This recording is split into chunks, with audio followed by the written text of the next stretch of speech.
What is up, my people? Cindy with a Y, coming to you from the comfort of my home.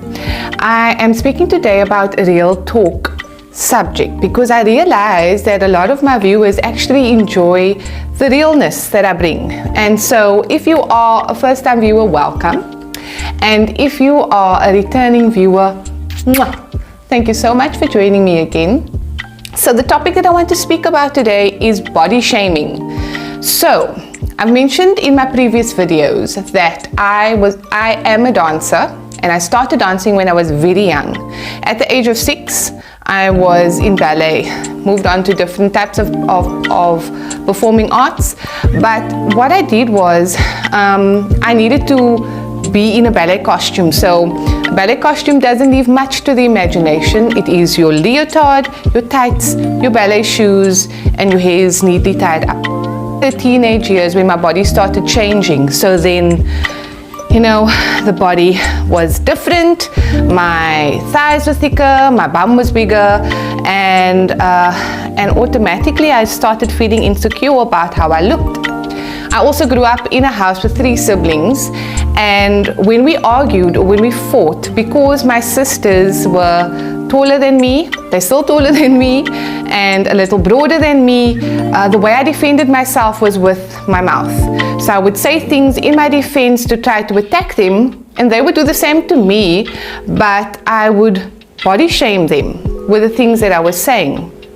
Thankfully, we've moved on and we've grown up, but it's something that there's words that have been said to me that I still remember, that I think, yo, kids are so harsh. I was so harsh with my siblings, with my friends even. And yeah, so I think that the reason why I wanted to speak about it is because it's still relevant today. When I went to a workshop, I think it was about 3 years ago, I went to a workshop, and my sister actually ran this workshop, and she asked or posed a question or two about how do we look at ourselves. When you look in the mirror, do you actually look at yourself? And I thought about it. I actually don't, and I wasn't at the time looking at myself. I would brush my teeth, make sure that my face is clean, and when I needed to check an outfit, I would check, okay, is this looking right? Does everything look okay? But I wouldn't look at myself and look myself in the mirror and say, hey, I like that. I like what you're doing there, because I felt like I'm not good enough, or, you know, I just had this complex about myself. And after that workshop, I came home and I actually stood in front of the mirror and I looked at myself, and I was like, and one of the exercises we needed to do was look at the things that you actually like about yourself, because we're always looking at the things that we don't like about ourselves, right, ladies? Or right, gents? We always criticize ourselves and say, hey, this doesn't look right, or I don't like the way that looks.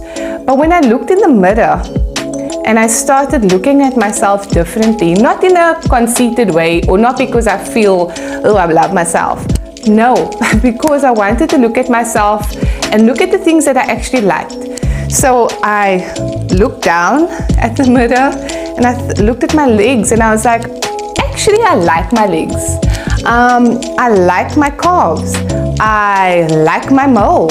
I like my big forehead. And a lot of these things were made fun of when I was growing up. And I just realized then and there that it starts with me. It starts in the way that I look at myself. It doesn't matter what my auntie says, or a friend says, or whoever, or someone says in passing. It starts with me and the way I look at myself. So I started accepting the things that I like about myself, and I started looking at the things that I wanted to change. So I think in my second or third video that I've done, I spoke about why I started exercising, because I couldn't bend down to tie my laces. Whenever I tried to tie my shoelace, I would get this uncomfortable feeling, and I would feel about myself. I would be like, yes, it's because you're fat, or I would criticize myself. But when I started talking to myself in a loving way, like I would do with a friend, I stopped saying those harsh things to myself, but I started doing something about what I didn't like. So I started working on the areas that I don't enjoy. And I'm one of those people that enjoys exercise. I know. The people that don't exercise, I know you don't like people like me, but I don't exercise because I want to be skinny. I exercise because I like the way it makes me feel after. I exercise because I like the energy that I have. I like the way that I can sleep at night. I sleep really soundly after a good exercise routine. And so those are the reasons why I exercise, and because I'm healthy. I don't have, praise God, I don't have any health issues, so I enjoy exercising. And this is when the change happened or started happening in my mind.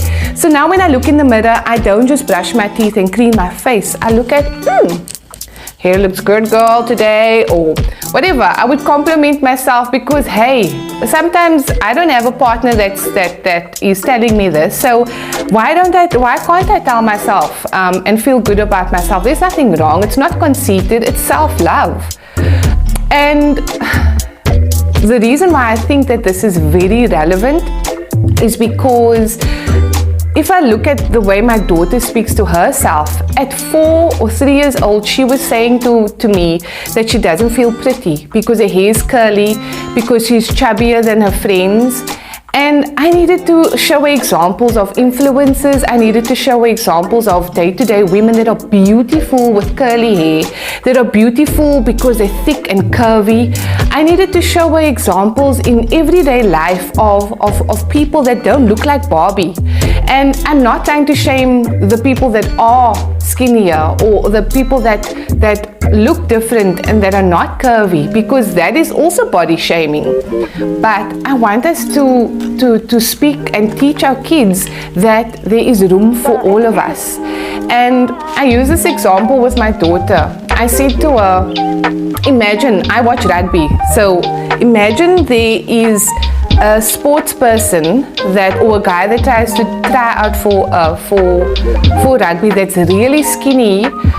He might be good as a runner and he might be good at scoring a try, but there's a certain build for each position in rugby, because there's a strength that they have in order to reach the goal that the team needs. And the team is stronger because there is a good scrum half, there's a good fly half, there is a good, there's a position for everybody. So I needed to train myself and my kids into believing that there's a place for everybody, and no matter how you look. I don't weigh 57. I used to weigh that when I was in my 20s, but I love my body more than what I did in my 20s, and I'm comfortable with how I look and how I feel, which is important.